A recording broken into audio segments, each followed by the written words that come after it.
Welcome back to the Van Valiant channel, guys. Today we head to Florida for a very interesting court video regarding the guy who featured in my most recent video, Most Embarrassing Sovereign Citizen Arrest Ever. Today is a competency hearing where we learn a lot more about him from a psychological point of view from when he was assessed by a clinical psychologist. Now, during his evaluation, he invoked his right to remain silent under the Fifth Amendment. So the psychologist reviewed the traffic stop and other documents for his assessment. And the diagnosis is grim, guys, with words like delusional order, psychotic disorder, and thought disorder being thrown around, which is really sad to hear, but from watching the video again last night myself, this diagnosis kind of makes sense.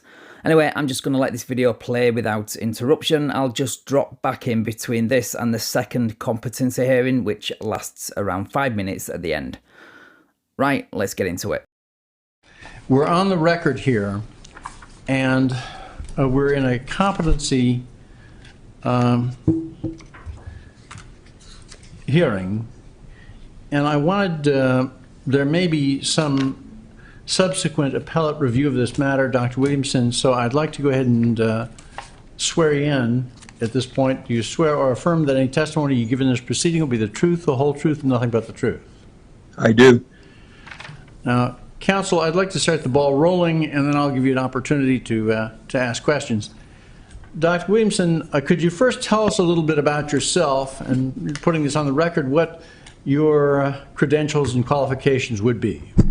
Yes, sir. So I am a clinical psychologist, Jeffrey Michael Williamson, and been in private practice since 1991 and in Florida since 1990.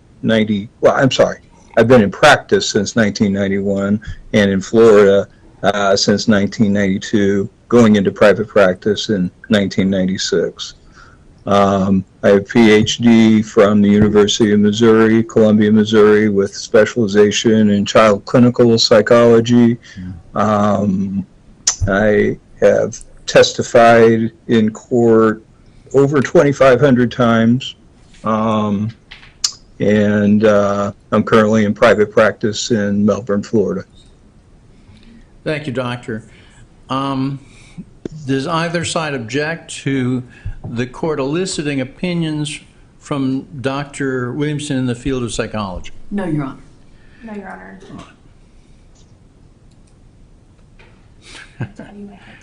Honor. Dr. Williamson,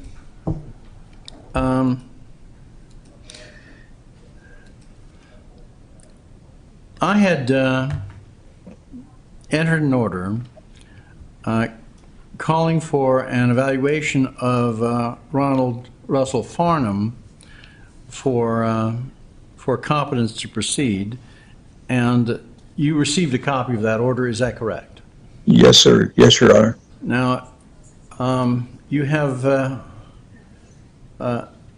reviewed various documents purportedly authored by Mr. Farnham. Is that correct? That is correct, Your Honor. All right. And his pursuant to an appointment, I understand, made by his counsel, he appeared at your office for the interview that was contemplated by that order. Is that correct? That is correct, Your Honor. Now, we have both counsel and I have reviewed Your Honor, I specially visited on that matter. have reviewed I object. Hush now. I've reviewed a document entitled Competency Evaluation of yours regarding this, and you authored such a document. Is that correct? Yes, Your Honor. Now, my impression of that document is that it involved impressions of Mr. Farnham, but it did not have the evaluation associated with each of the criteria for competence as would be typical and as would be called for by the order. Is that a fair description of it? That is correct, yes, Your Honor. Why was that? Why? that Mr. Farnham refused to answer any of the competency questions or typical background information, invoking his right to remain silent. Okay. Now, you reached some impressions, however, notwithstanding that invocation. Is that correct? That is correct, Your Honor. Could you share those impressions with us? Yes, Your Honor. It appears to me that Mr. Farnham is suffering from delusional disorder, primarily grandiose and persecutory type, and that typically is a diagnosis that is part of individuals that have psychotic processes. However, you can have delusional disorder without hallucinations or thought disorder, things of that nature.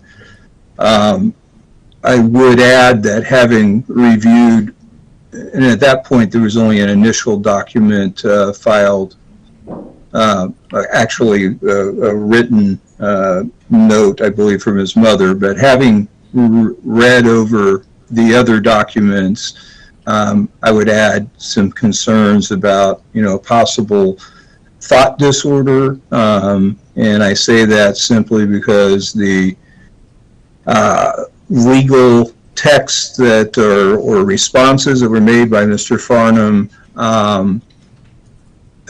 are difficult to understand. It seems very similar to what we would call a word salad type of presentation when we're talking to someone who is suffering from a psychotic disorder, and they're basically not making sense. There's what we call loosening of associations and referential thinking, where they will go back to what they've said before, but really there's a lack of coherence, if you will, in their oral presentation. So in looking at the written documents, and certainly I'm not a legal expert, but looking up some of the words and things that were used by Mr. Farnham and the general presentation of the documents, it would look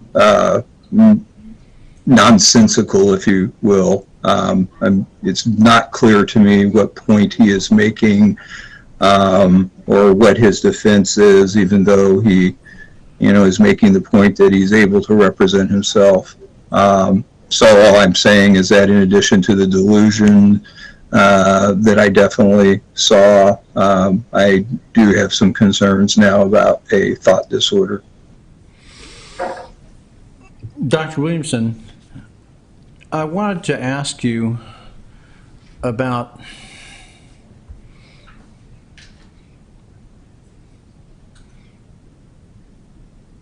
the nature of his apparent delusions. Yes, sir.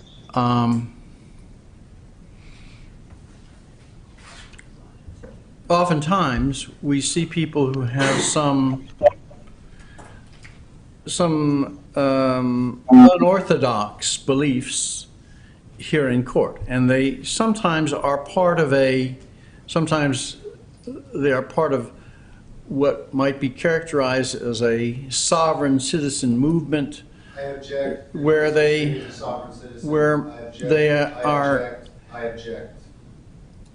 where they're oftentimes seeking to frustrate law enforcement and obstruct the processes in court. Yes, sir.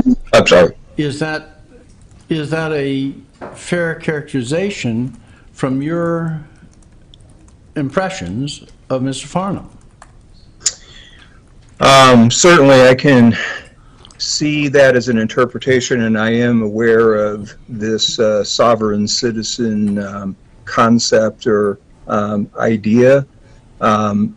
Having evaluated individuals who have taken that approach, I would say there is a distinction with Mr. Farnham And that distinction would be, while I do agree that there's an attempt to, in essence, say that the laws and judicial process, do not apply to him, the reasoning is substantially more illogical, it seems to me, than your typical individual who is making that sovereign citizen, if you will, defense. So what I'm saying here is that there seems to be a lot more disorganization and lack of clarity. And even though when you evaluate individuals with the sovereign citizen concept, they often have presuppositions, et cetera, that are, let's say, equally unusual or distorted, but we could say persecutory delusions might be there as well. I would distinguish Mr. Farnham's situation because of the lack of coherence, if you will, at least from what I've read, as to what really his argument is. Dr. Williamson, there's an assessment tool used for the evaluation of delusions and delusion-like beliefs. It's called the Brown Assessment Belief Scale. Are you familiar with that? I am familiar with it, sir, yes. Is that something that would be useful in evaluating the delusions or delusion-like beliefs of Mr. Farnham? Well, certainly would provide an empirical basis beyond just my observations, and certainly can be done. Again, my concern would be level of cooperation, and if using that, my own observations, I am aware of this instrument. I've not used it personally, so I don't know if it's a primarily observational measure or if it's a self-report measure. So I would have to look into that. If it's a self-report measure, then I don't think we're going to get any better information than we already have. If it's an observational measure, then it would give us a better, I think, empirical basis for my conclusion. I was reading an article last night. It's entitled Integrating Non-Psychiatric Models of Delusion-Like Beliefs into Forensic Psychiatric Assessment. The author is Joseph M. Pierre from the Journal of American Academy of Psychiatry and the Law Online, June 2019. Okay. It states in part as follows. Assessing the pathological nature of beliefs is fraught with challenges. However, including the limited options in the Diagnostic and Statistical Manual of Mental Disorders, DSM, yes, sir. For the characterization of delusion-like beliefs, DLBs, the expanded cultural sanctioning of fringe beliefs in the age of the internet, and the potentially conflicting agendas of clinical and forensic psychiatric evaluation. So my question is, if the assessment is so difficult, how can the court make this determination, or can the court make this determination with respect to competence where the defendant is not cooperating, where there's no, there has been no empirical assessment of his beliefs or delusion-like beliefs, or his delusions? Well, I think we have, and if I understand you correctly, Your Honor, typically it is fairly apparent when individuals are delusional that, by the statements, et cetera, that they make or other correspondence, and clearly what I'm going off of in a major part is the, correspondence, you are able to identify some of the major parts of it. In application to, forensics, I think one of the questions that's being asked is this either malingered presentation or a just outright attempt to obstruct the legal process, and that's where it becomes a little more difficult sometimes, is distinguishing between whether it is a legitimate presentation or malingered in some fashion. Regardless, part of the problem that I had with this evaluation was in exercising his, right to remain silent and not responding to, my questions. All I can say is that the effort wasn't put forth, the ability to observe the defendant was minimal. So in and of itself, my primary response to that was, looking at the documentation, etc., that it did appear to me that there is actual delusional content. But if further assessment along more empirical lines, like using an instrument like that, is beneficial, I'm certainly more than willing to assist the court with that. That brings me to my next question. And let me preface this with a quote from Through the Looking Glass, the classic children's story by Lewis Carroll. Yes, sir. Which the quote begins with the words of Humpty Dumpty. When I use a word, Humpty Dumpty said in a rather scornful tone, it means just what I choose it to mean, neither more nor less. The question is, said Alice, whether you can make words mean so many different things. The question is, said Humpty Dumpty, which is to be master? That is all. Is this merely someone who is just using language in a way that makes him feel special and important and different from other people, in a way that tends to frustrate the processes of law enforcement and the court system? I object. Or is this someone who has legitimate mental issues, mental issues with respect to? I'm just trying to get this out over his objections at this point. Yes, Your Honor. So that this is a product of some legitimate, cognizable mental disorder. That's my question.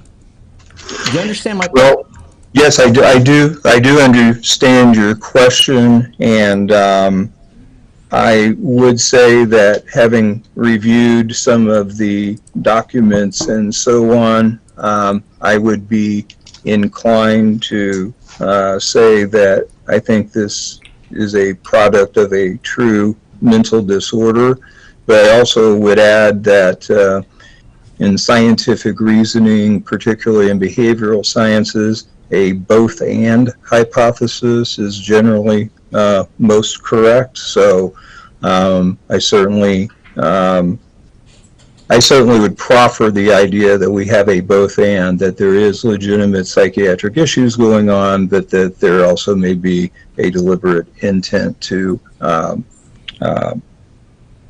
frustrate, if you will, the court process.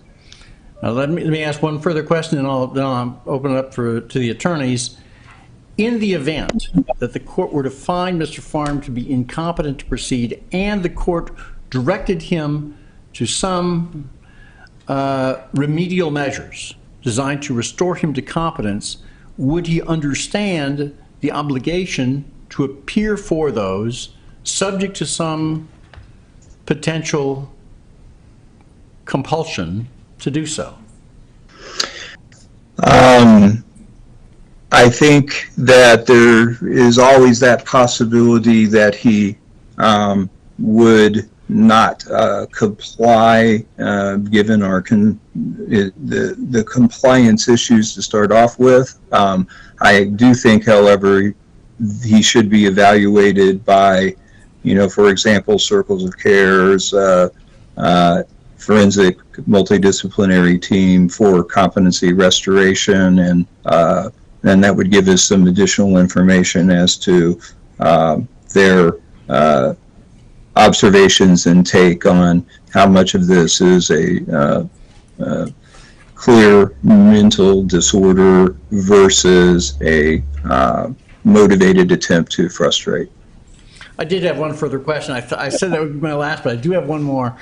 All right. In your competency evaluation, you conveyed an impression that this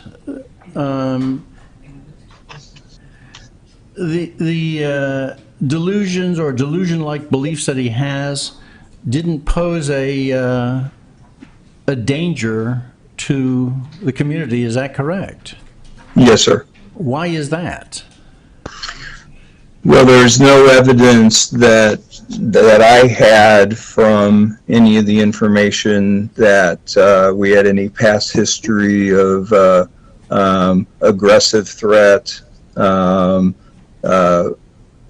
we would call threat override symptoms, which with psychotic disorders, threat override symptoms are the ones that are more directly related to concerns about aggressive threats. So basically what that means is that the individual does have a paranoia, a persecutory complex, if you will.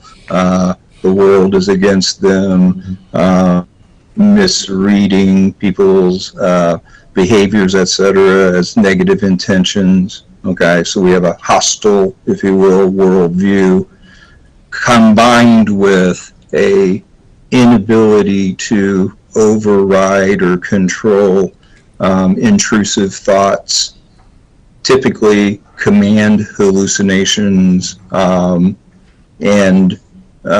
which is part of psychosis.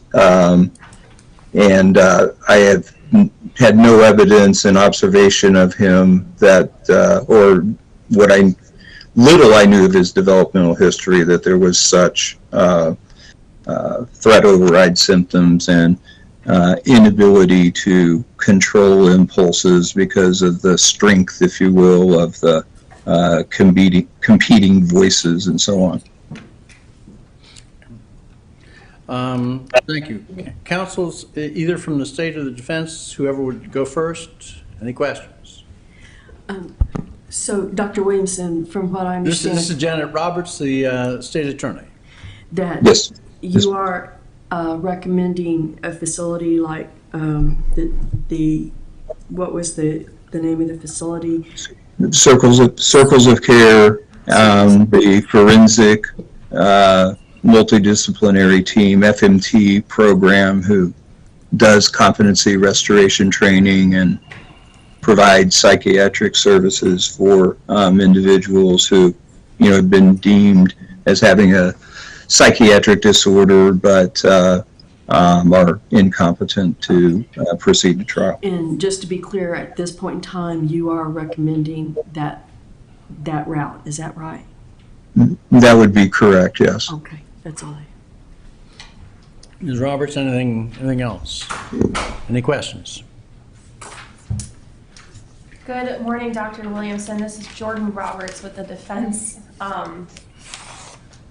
So I know you weren't able to go through the full evaluation that you typically would do, but just based on your limited interaction with him in the office, reviewing the case file, and the different filings, I just kind of wanted to get your impressions on some of the competency standards, like his ability to appreciate the charges before him and kind of how the legal system works, what my role is.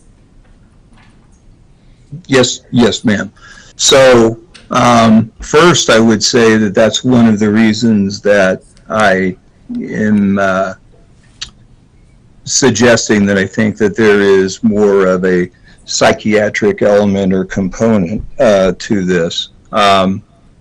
So the if you look at both statements that have been made and his various filings, it seems very clear to me that he does not understand, in essence, the basic roles, respective responsibilities of courtroom personnel.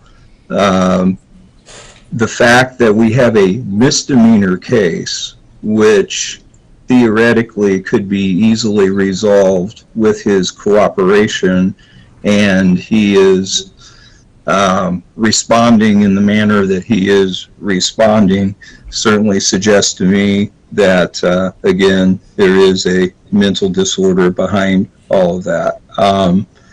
And when Your Honor had asked me questions about the sovereign citizen, I would say that the vast majority of those individuals are using that kind of defense, if you will, if such is a defense, because they're facing serious charges. Those same individuals would be pretty unlikely, I think, to make such a defense on a misdemeanor case. So I do think that there is a reaction here to a misdemeanor case that strongly suggests to me that there is, again, psychiatric factors going on and so on.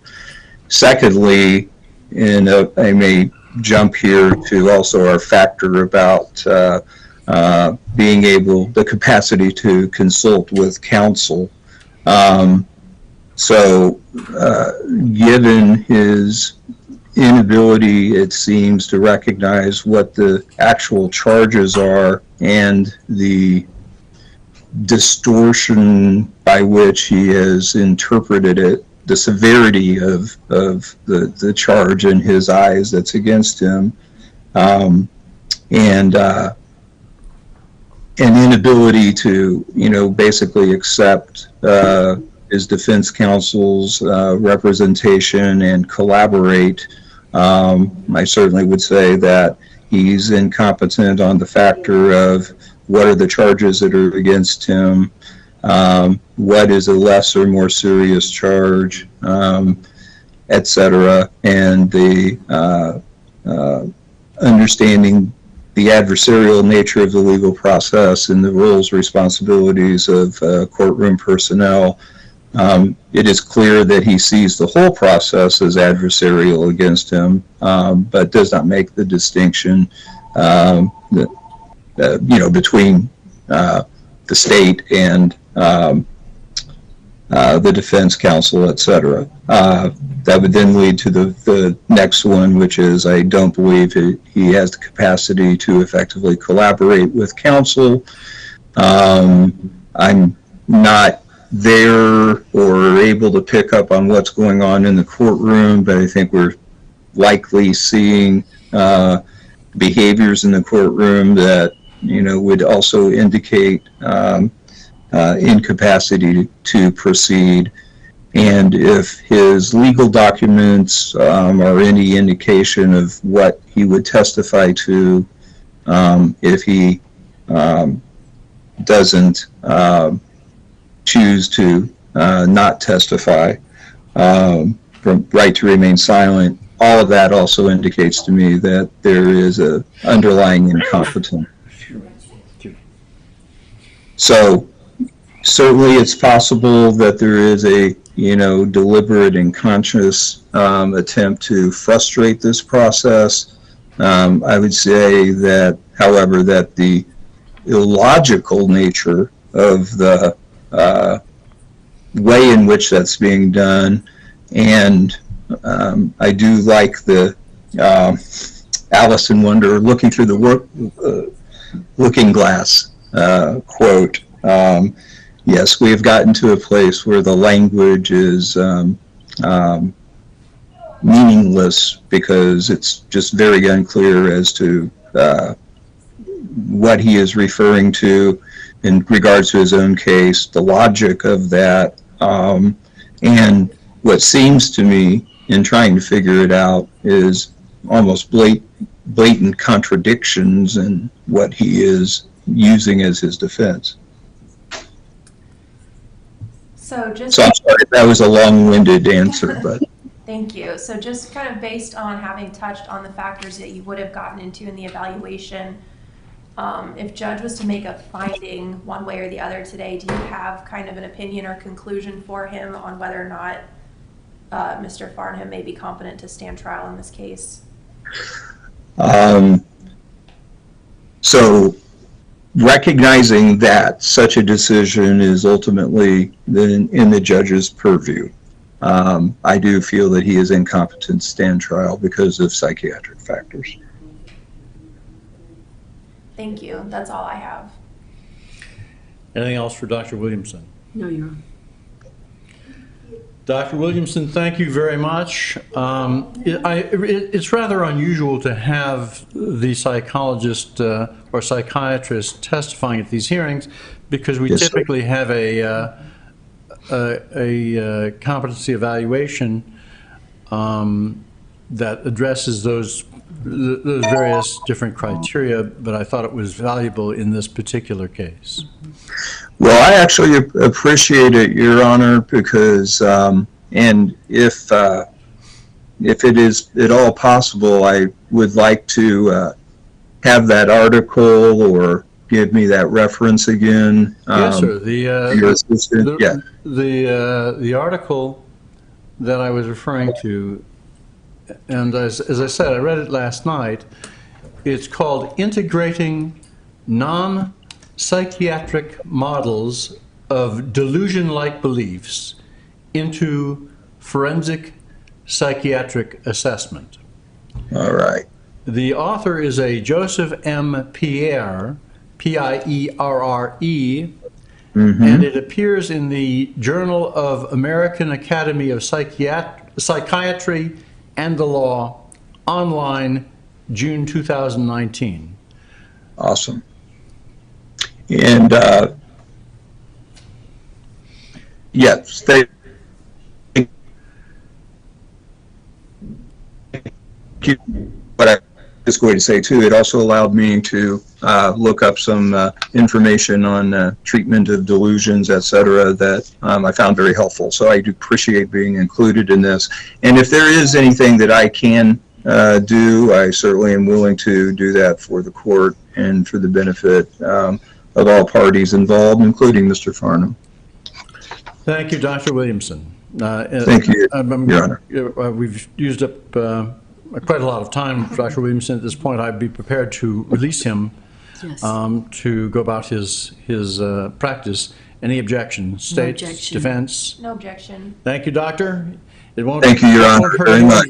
Feelings if your cursor makes its way over to the red leave button in the upper right-hand corner there too. Yes, sir. Thank you. All right, thank you. All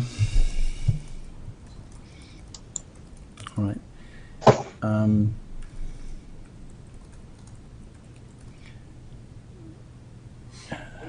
Let me say this. Before someone would be found incompetent by the court,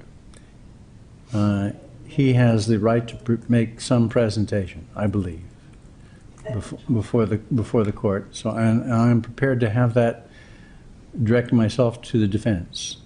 Is there any such presentation that should be made to the court at this point? Noting his objection to my representing him, I'm aware that he is objecting, but did you want to consult with him on that? I mean, we spoke earlier. He's made it very clear he is not the party here. The birth certificate and the DNA documents are who we are actually discussing. He is not agreeing to be the surety for these proceedings. I think based on Dr. Williamson and the case law,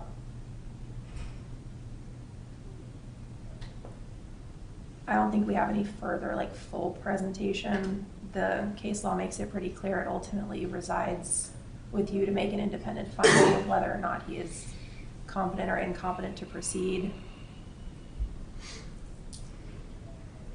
regardless of whether or not the parties have stipulated to the report or competency itself. But I think Dr. Williamson's recommendation, even in his limited ability to review the case, was Just on my narrow question, though, and I'm thinking too about the record of the matter. Is there any other presentation by the defendant or on his behalf that should be put before the court? I object, I'm not the defendant, I'm accused. I have a question, is that a maritime flag there behind you, Your Honor? Okay. Anything else, Ms. Roberts? Can I reflect on the record that Mr. Silverman refused to answer my question about the maritime flag, and that appears to be a maritime flag? Can I ask the clerk, is this a maritime venue in which we're in? Clerk? Anything else, Ms. Roberts? no, Your Honor. All right. Now, before I talk to the state, inquire of the state, my impression of Dr. Williamson's testimony here under oath went further than his competency evaluation did.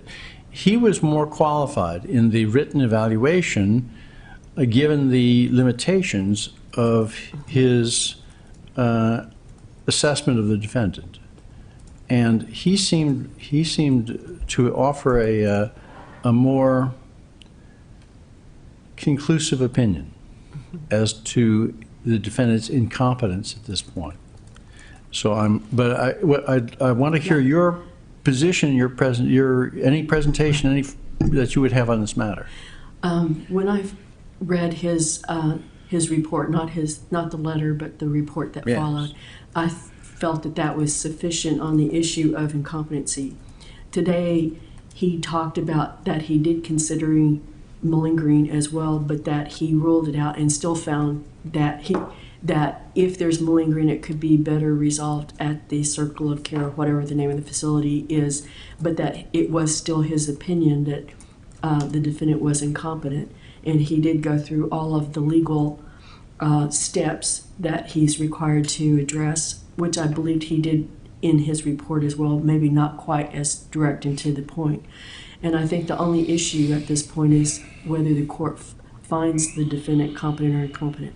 I don't think it's helpful for a defendant who has already, where Dr. Williamson has found him to be incompetent with the delusions of grandeur. I don't think it would be helpful to have him appear at the podium and have a chance to represent his views to the court. I think the additional outbursts that have occurred today, I'm sure are of record, and that is sufficient in and of itself. And I would just ask that the court go ahead and make a decision. I am not asking for a second opinion, and I am adopting what Dr. Williamson has said, both orally and in writing. I might add that what Dr. Williamson didn't have, there was a flurry of extra documents that my office received, both through Your Honor and directly from the defendant, on still more documents, in all of them in the same vein and same word salad that Dr. Williamson used, without logic and without a clear understanding of the judicial process. First of all, let me address that same point. I would not put the competency evaluation of Dr. Williamson typically into the public record. We're not filing it in the court file, but in the event that there is some later appellate review, it can be produced. Any objection by considering it in this for this purpose in terms of competence, determining competence? Jordan Roberts.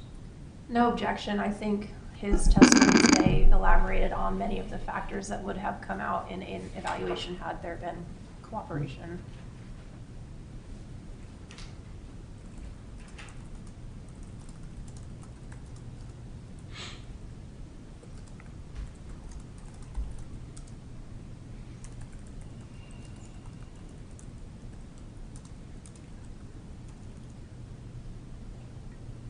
May I just say one more thing, Your Honor? Yes, ma'am.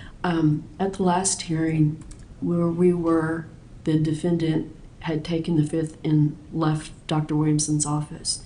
Your Honor had made it clear in the hearing that if he didn't, he could be taken into custody until he appeared for the evaluation, and then all of a sudden the defendant himself made another appointment and did go for the evaluation. No, I'm not sure that that's the chronology. I was under the impression that he appeared for an appointment arranged by his counsel. Is that not correct, Jordan Roberts? There had been an order out there to comply with the evaluation that wasn't originally complied with, so he had a mandatory court appearance where he was informed he will either appear for the evaluation or potentially face contempt of court charges. He then appeared for the evaluation, explained he was invoking his Fifth Amendment rights, which is outlined in the evaluation by Dr. Williamson. So my point was, if Your Honor would order restoration. Your position is that he'd understand that? If he understands Well, that he could be held in contempt if he does not. We can cross that bridge when we come to it, if we come to it. That's secondary to the threshold determination of competence. I'll tell you what I'm struggling around with. It was the same question that I asked Dr. Williamson. You have someone who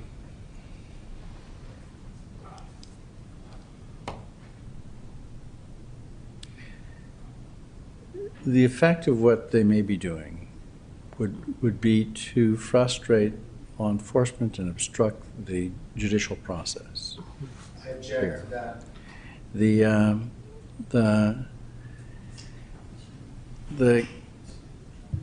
There is I called it to Dr. Williamson a movement of such persons doing that.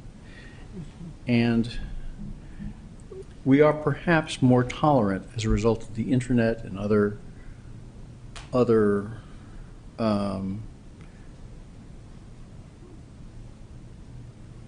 cultural acceptance of fringe beliefs, conspiracy theories, and I am reluctant to identify in some blanket fashion all of the people in that movement who so respond as incompetent, which in a manner which would then tend to immunize is not the correct word, but it creates a presumption that, or at least an inference, that in the future they would not be competent to proceed in some subsequent case. I don't feel I would, and now let me say this. Dr. Williamson directly addressed that contention, which I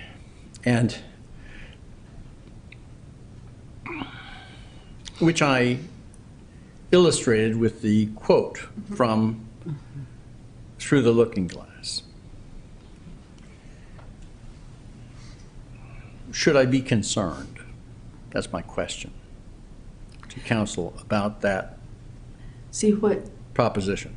I believe that he did address it, and he did make a distinction between all of the other people he had evaluated that had the same sovereign citizen claim. But he also, I object. I do not claim to be a but sovereign citizen. I object but also, to that. Your Honor. I do not claim to be a sovereign citizen. I object. Okay, but also, Your Honor, by going to the circle of care, they're going to have more forensic and evaluations that are open to them, and if that be the case, then he will quickly be coming back out. And or if they believe that he has a true delusion and can participate in restoration, we'll know from further reports. Should I be concerned, Jordan Roberts? I think, and I know Dr. Williamson kind of touched on, he doesn't apply kind of what they're doing to the actual facts of the case from a legal standpoint. he's aware of the movement and how this is clearly distinct from some of the filings that may happen in those cases. I think I could clarify. I do think that he's right, that this is very distinct from some of the other people who are in fact claiming to be sovereign citizens. Just having reviewed different potential defenses that have been sent to me regarding, a lot of times it's driving while license suspended cases, there's a logical connection from driving, I have a constitutional right to travel. It may not be an appropriate legal defense, it may not be case law that's actually binding or persuasive, it may be something that talks about driving, but it's some IRS tax code that they found, but it has some nexus to, they can't tell me I wasn't free to driving because this talks about driving or a vehicle. There's a nexus to what's going on with them, even if it does not apply. Here, I think many of the filings have made it very clear there is no nexus to the ultimate charge of resisting, and whether or not none of this is a defense to the allegations that were outlined in the arrest report. We received a filing this week that the presumption of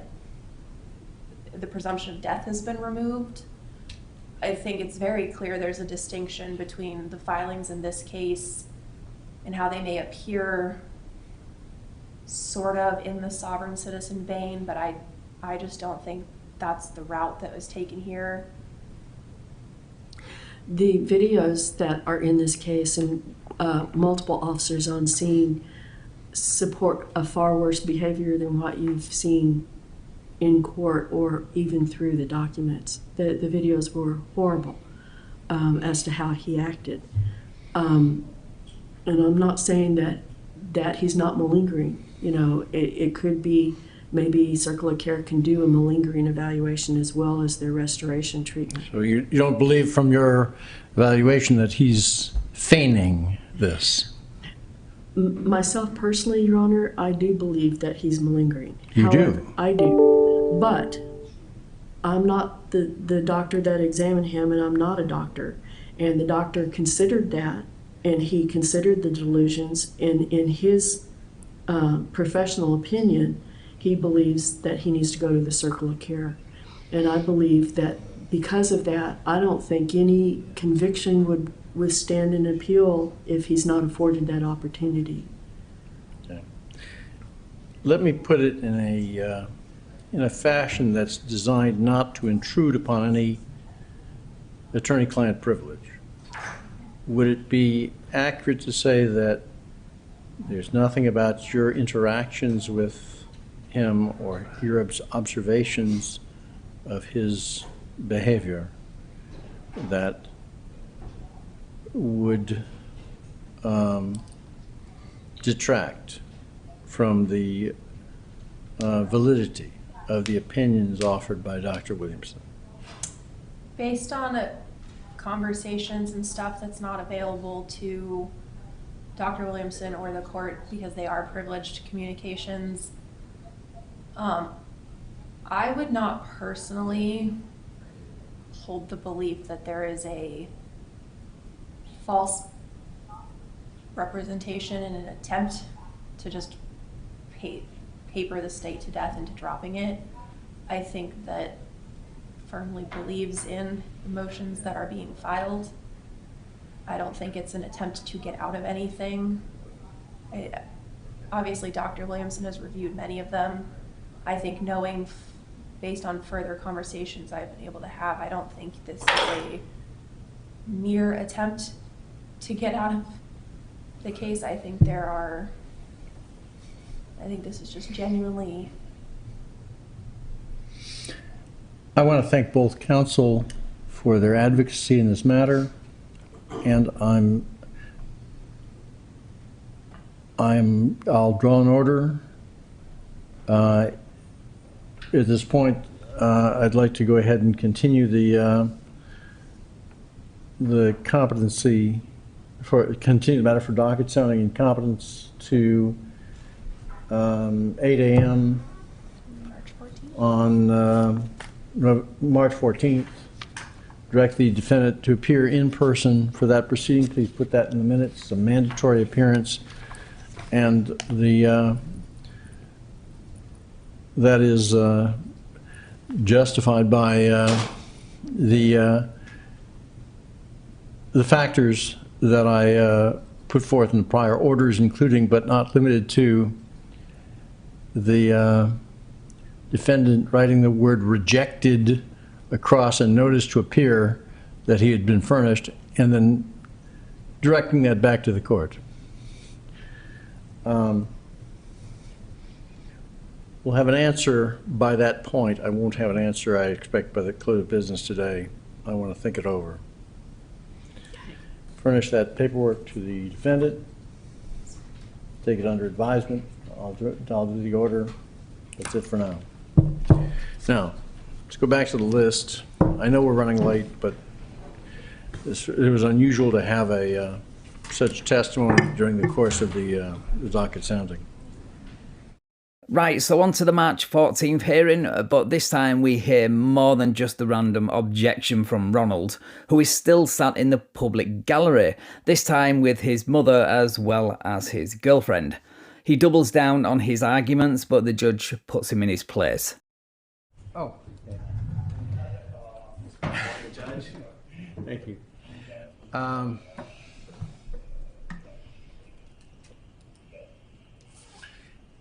I still don't have an answer, Mr. Farnham.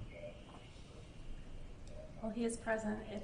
Excuse me, Your Honor, I object. This person appears to be interfering with my ability to contract. This is supposed to be speaking to me. Yeah. So don't let it happen again. Would you just please let her know?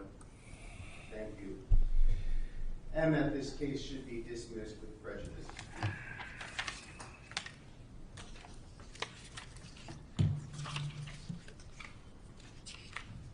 It's not that I represent to you. It's not that I haven't thought about it. It's not that I haven't researched what the criteria is. It's not that I haven't done that.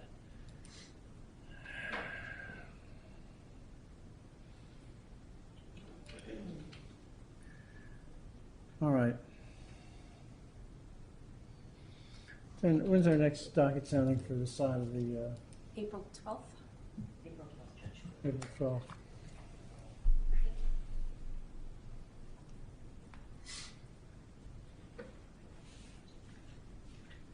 All right. I'm going to continue the case to April 12th.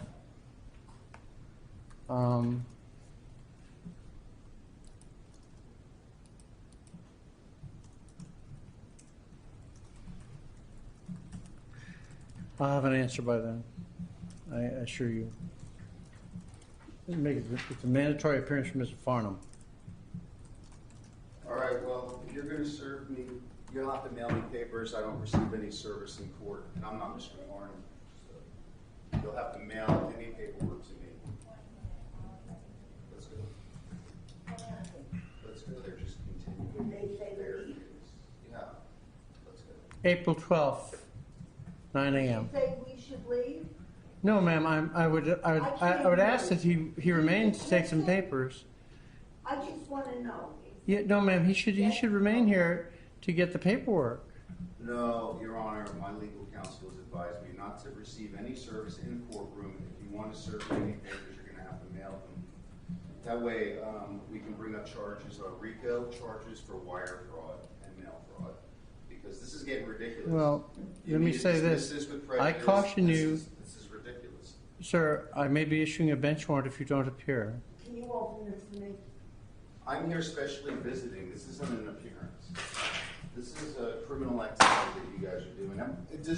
Let me ask you, does this court deem me a U.S. citizen on this particular matter? Yes or no? He actually don't ask. But let me say this. Charges can be brought against somebody whether they're a citizen or not. I just need to know the answer to that question, yes or no. But I correct me if I'm wrong, state or defense, I'm pleased to hear you, but my understanding is that criminal charges in state court can be brought against a person whether they are a citizen or whether they are not a Sure, citizen. so I'm And trying that's to determine correct. the nature and cause of these accusations. And as that's the correct. accused. And the state has the prerogative to file the charges, and the state is not dropping the charges. You're going through a The process state now has for, been, excuse has me, received a bill of particulars. excuse me, Mr. you are Trustee. going through a And process I of still do competency. not know the nature and cause of this matter. Well, you And won't I am let me here speak to let especially you listening know. about Well, the that's- family. that's why you Mr. should- Roberts, I'm not talking to you. I just want to clear things up here. Like, for instance, you still haven't answered the question That's about why you maritime should be in flag. good contact with your attorney. I think one of the beauties of our system is that judges don't really answer questions. Well, then that's dishonorable. How can you be in honor if you won't accept an offer? Well, you know, Conditionally or directly. I mean, That's honor. I- To satisfy an obligation that you accept or conditionally accept. That's the definition of honor, and you know that. So if you're not willing to answer the that's not question, then really, you're that's going not, into dishonor. I just don't perceive and it to you be can't my involve obligation, dishonor. sir, to respond further. There's the paperwork. Why don't you take that? Thank you. And you can say it's a public proceeding, and I'm pleased to have you remain, or you can be on your way.